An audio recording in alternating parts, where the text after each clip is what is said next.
Welcome,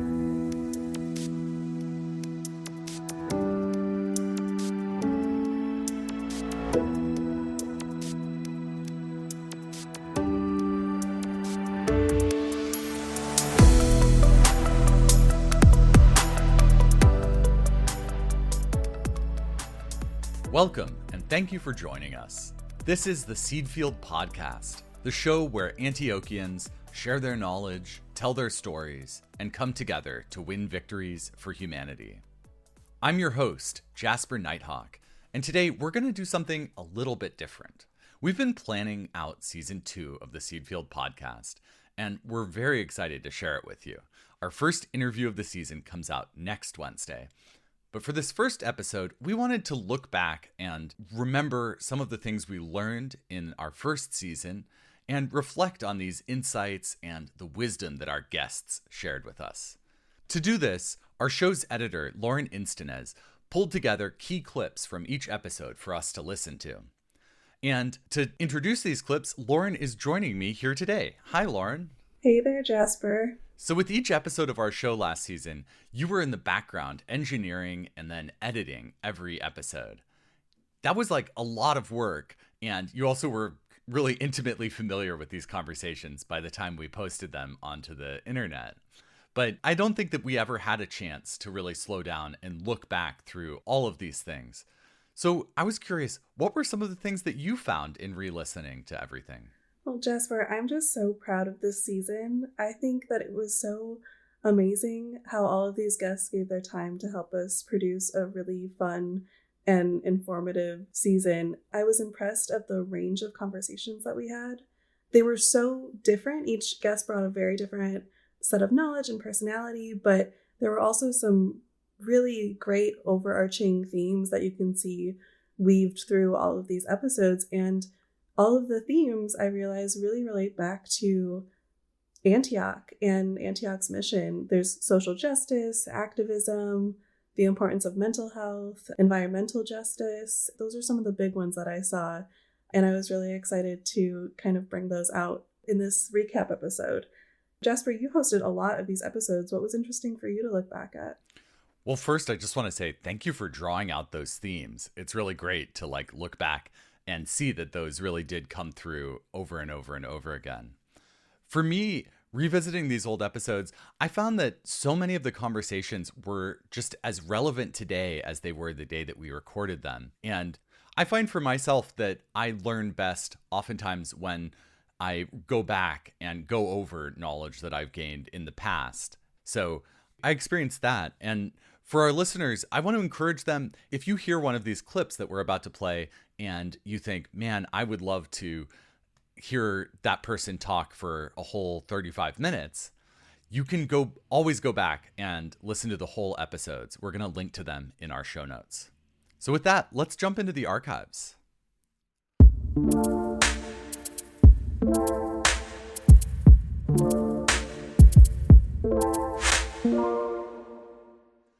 One of the big questions that our nation, our university, and this show have been grappling with is the legacy of white supremacy and the way that it molds our society today. That's part of why we were so happy to have as our first guest the education reformer Stephen Brookfield. At the time that we interviewed him, he was just publishing his book, Becoming a White Anti-Racist, and he shared this definition of what it means to be anti-racist. Anti-racist means to name whiteness as the problem of race, to focus on the way that this idea of white supremacy is embedded in institutional practices, in habits. That's why I drill down not just to curriculum development, not just to mission statements, but to actual specific practices. How do we run our meetings? How do we ensure that considering racial dynamics is something that's linked to every agenda item? How do we rewrite performance appraisal for our annual performance appraisal so that an attention to understanding your racial identity and to challenging white supremacy becomes a major factor in a positive review? So when I always trying to get across the idea, as many people are, that racism is not individual actions, individual expressions and behaviors. I mean, it is that, but really racism is a system that structurally advantages whites. And that means that if you're white, you don't have to face a lot of other things that people of color have to face. You don't have to think about that stuff. It's not in your worldview. I was really glad to see this idea of structural racism come up in many of our conversations this season, because it really does touch every part of our culture in America. I think the work that Cynthia Santos Dietz and Kathy Lounsbury are doing to reform their mental health counseling program with a decolonize lens is really inspiring. And, their episode was super insightful about how enormous, but also transformative an undertaking like this can be. It's like stepping outside the fishbowl that you're swimming in and really trying to look at what is our field, and recognizing that much of the field of counseling is really based upon these ideas of human development and human thriving that are very Eurocentric, created by white cisgender men. And I've been in the field for a long time, as I said, and the textbooks that I used when I was getting my master's degree that started with these same white men are still the textbooks that are used in our field today, as if before these men, nobody ever healed from anything like that. This is the way to heal. So it's this real erasure of any healing, any practices that took place prior to these white men. While this kind of work can definitely feel overwhelming, I think that Cynthia's advice at the end of the episode helps us to see it as a goal that everyone has the opportunity to contribute to. The most important thing is not to stay still. There is a lot of work to do. There is a space for everybody to do something. So you can find that space and that voice and use your own privilege and your own positionality to do something.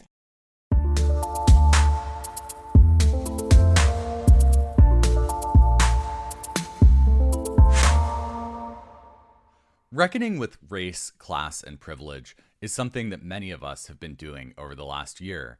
And because of that, it's been an important part of this show. At the same time, the last year has also been one of pandemic and isolation. Because of that, we were excited to delve into these questions at the show, and luckily, Antioch University, across all of its campuses, has a major focus on training mental health professionals, from therapists and counselors to psychiatrists and health systems administrators. So, across multiple conversations, we had the chance to hear about the mental health difficulties presented by the pandemic, and also how it's presented opportunities for growth. Lauren, what were some of the conversations about mental health that stood out to you? I really enjoyed the conversation that took place in our interview with Doug Weir and Lane Janger about taking therapy training sites online. This was our first two-person interview on the seed field, and it was exciting to see how across multiple different Antioch campuses, therapists were taking this challenge as an opportunity to expand their own knowledge and develop the skill of helping patients at a distance. Here is a clip from Doug and then a clip from Lane where they discuss the pandemic's unexpected upside in their field. Continuing education is an ongoing process of formal learning, relevant to your practice or education, and to enable you to kind of keep pace with the science and the interventions, and to allow us to increase our competence. So what a perfect place this for continuing education as this presents all of a sudden. And I just want to add to that. It's like this training is so important, even if the pandemic didn't happen, because we've got the younger generations who are so used to communicating virtually. And I think sometimes they prefer it and are more likely to show up at therapy if they get to do it virtually. So I think the training becomes extra important. This theme of reaching people where they are is so key. So I'm glad that you brought that out, Lauren. Something similar came up in my conversation about the effects of the pandemic on children's mental health. I was talking with Gina Pasquale, and she said something I thought really interesting about the importance of listening. Listening, but truly listening, like listening to understand, not just listening to listen, not listening to respond, but really listening to understand the perspective. And we don't have to rescue, we don't have to make things better because we can't in so many ways. But there's something profoundly healing and that accesses resiliency when we are really heard and understood. And so I think that's like, if I would want parents to do any one particular thing, or, folks who are spending time with kids to do any one particular thing, it would be really to give them voice, not make promises you cannot keep, but to really just be there with them, to help them with that isolation piece. I love that quote from Gina, and I really think that anybody who is interacting with kids right now should listen to her episode because it was really insightful. And just as a little teaser for our upcoming season, Gina is going to come back and join us again, but this time as a guest host, so keep a lookout for that episode. And while we're on the topic of kids and mental health, another person who had some great insight into working with youth during the pandemic was Cynthia Ruffin. She's the director of Colors LGBTQ Youth Counseling, which is a free therapy clinic in Los Angeles. And she told us about how important listening is for those working to help kids whose very identities and sexualities make them targets for discrimination. Quite literally, us as therapists, as teachers, as doctors, as nurses, really, when we walk in to see our clients and our patients, we've got to walk in with those things checked out the door, our own internalized homophobia, our own implicit bias. And we've got to engage in work that affirms the identity of the people that we're working with, right? So we've got a young person who comes in, a young gay man comes in for therapy. We've got to be in a place where we can affirm him when he walks in, because outside of the counseling room, he's got to deal with the oppressions of, being a gay man all the time. So when he comes into the room with us, he's got to be able to have a place where he can sit and tell his story and walk through what his issues are, and do so in a way that does not make him feel shamed, bad about who he is, beating on himself any more than he probably is already doing. He's got to be able to find a safe place where he can be affirmed.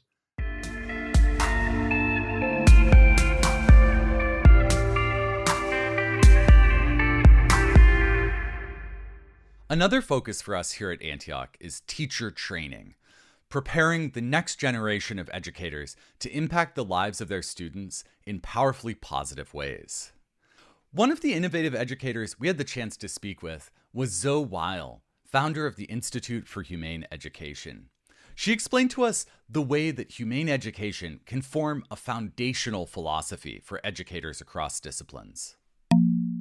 Humane education can be perceived as something that is in addition to, and you were just talking about all those things that teachers have to add onto their already incredibly full plates. And so how can humane education not be perceived as yet another add-on, something more that teachers have to do? And the way that we perceive it as is that humane education can infuse schools and infuse curricula so that regardless of what a teacher is required to teach, whether they're a math teacher of seventh graders or whether they are a high school history teacher, whatever it is that they were hired to teach, that these issues of social justice and sustainability and animal protection can actually be brought into the curriculum to enliven and enrich the curriculum so that students can learn about real world issues within whatever subjects they are required to study and that their teachers are required to teach. Jasper, going into that conversation, I didn't know that humane education included all of those different elements and had such a focus on sustainability and animal protection, but that makes so much sense. I also love this idea that we can integrate these important lessons into everything that we study. It's so Antiochian. Yes, it really is Antiochian. And for me, I think part of what I love about the way that Zoe puts it there is that humane education puts care for the environment as part of the foundation for all educational work. I'm really passionate about this because in part of the climate emergency that just is growing more dire every year, I think environmental education is such an important field today. Here on the Seed Field podcast, we had the chance to talk with two experts in environmental education, Sue Byers and Libby McCann. I really appreciated what Libby and then Sue had to say about the importance of connecting environmental education to work around racial justice. I really believe in connectedness and right relation. And by that, I mean right relation with ourselves. So taking time to center ourselves and be aware of the world around us. Right relation with others, our family, our friends, our broader community, being of service.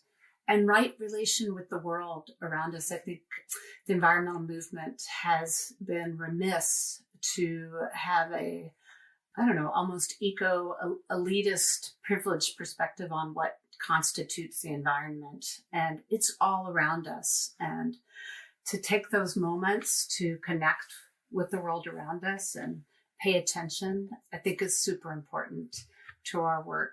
And then one that is just, particularly to the climate change injustices and impacts that we're witnessing, we need to talk to people about climate and climate injustices and change for the future and imagine different futures that are more just and equitable, and recognize that we cannot have sacrifice zones. We cannot have sacrifice people. We have to circle back and connect to each other. No one should go sacrificed. I understand and heartily agree with that statement. The other thing is, so often in advocates' zeal to support, sometimes we move in to fix things for people. And if there's another takeaway that our listeners will hear from this podcast today is, in our communities that are most impacted, there also are solutions that they have developed. There are also leaders within the community that what is needed is to come alongside and to support, not necessarily come in with preconceived notions. In other words, honor that voice of those that have been most impacted and involve and engage them.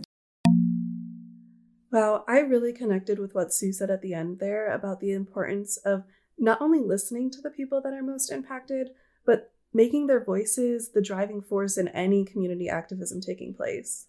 Yes. And that sentiment that we should expand the circle of who gets listened to, I think it was echoed by another one of our guests, Jean Kayira, who directs our environmental studies PhD. Jean told us that listening to the voices of people who've often been excluded from environmental studies really is a key to finding new and more sustainable relationships with our world. We need to recognize that one way of thinking is not going to make a difference. It has not, right? But also, we need to expand our understanding of the word environment, right? What are we talking about? What does that mean? In my view, environment is really about interconnectedness and interdependence of everything, whether it's animate and the more than human, right? What does that mean? It means that no species is higher than the other.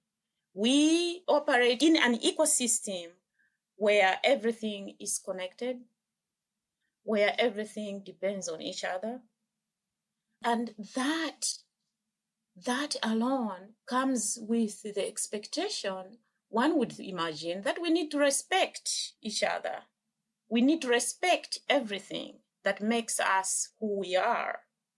And that becomes with respect, but also mutual reciprocity between us as human beings and everything that surrounds us.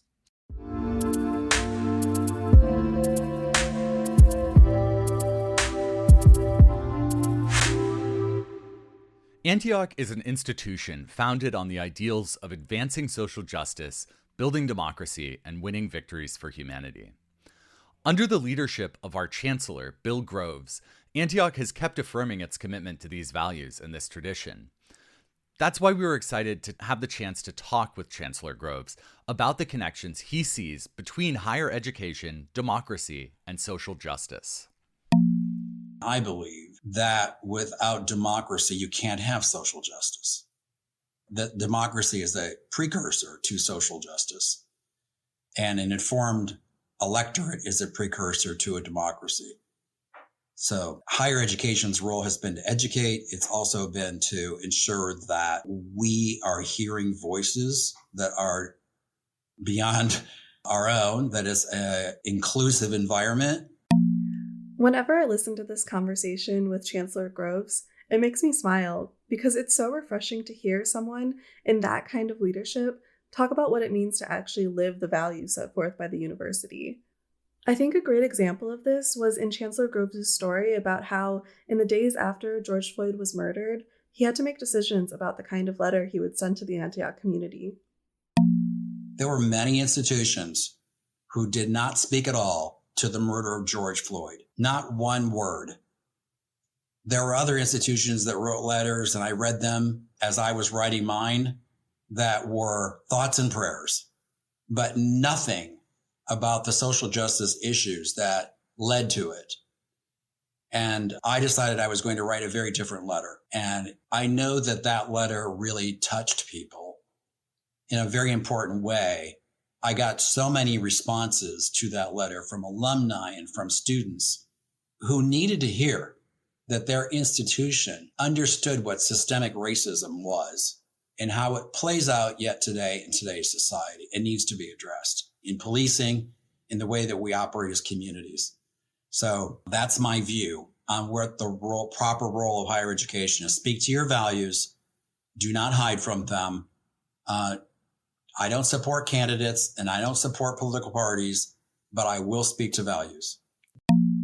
Thank you for sharing that clip with us, Lauren. I feel like that's a really great point. You know, it kind of reminds me of another episode where we got to explore these questions of leadership. The interview with Dr. Akil Termitsi was one of those episodes where we had a guest host, so I didn't actually do the interview. But in listening back, I was really struck by his ideas around self-awareness and self-regulation.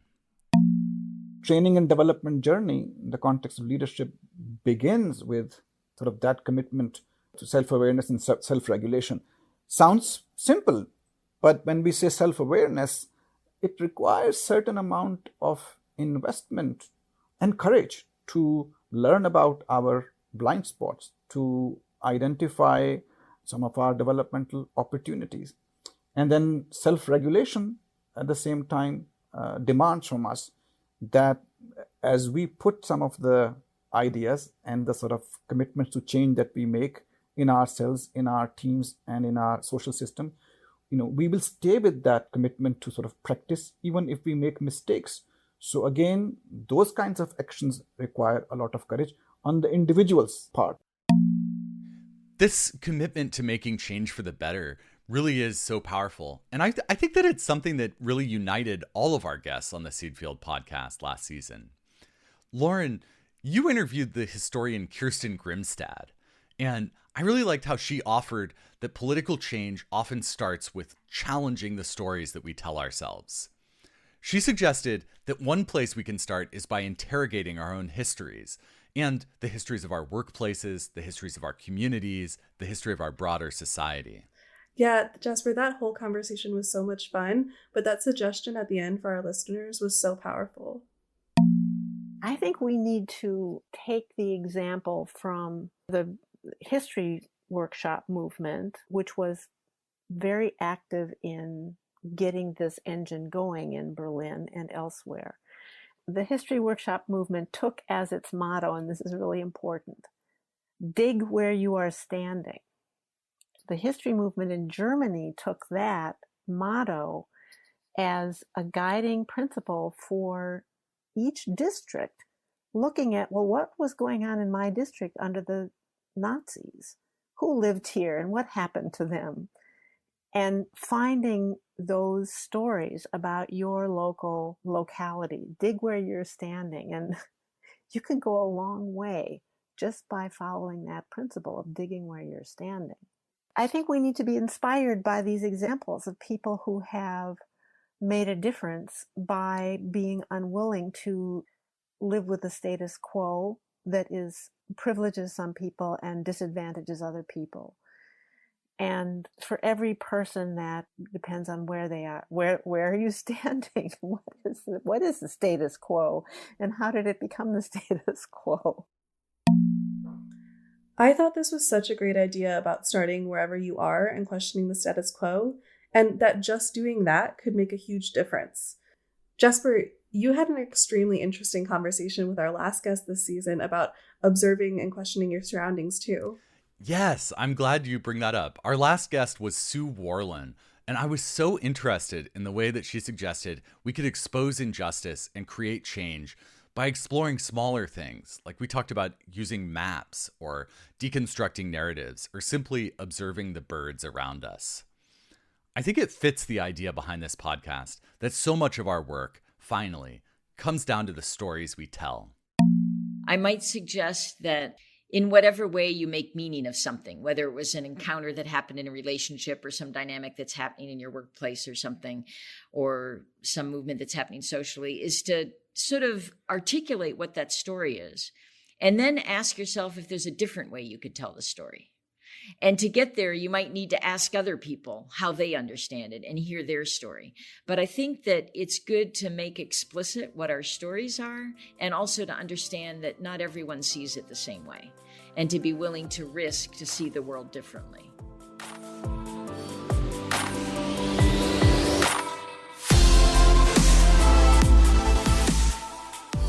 Well, I think that we've now reminisced through all of our guests, so that wraps this part up. Thank you, Lauren, for that trip down memory lane.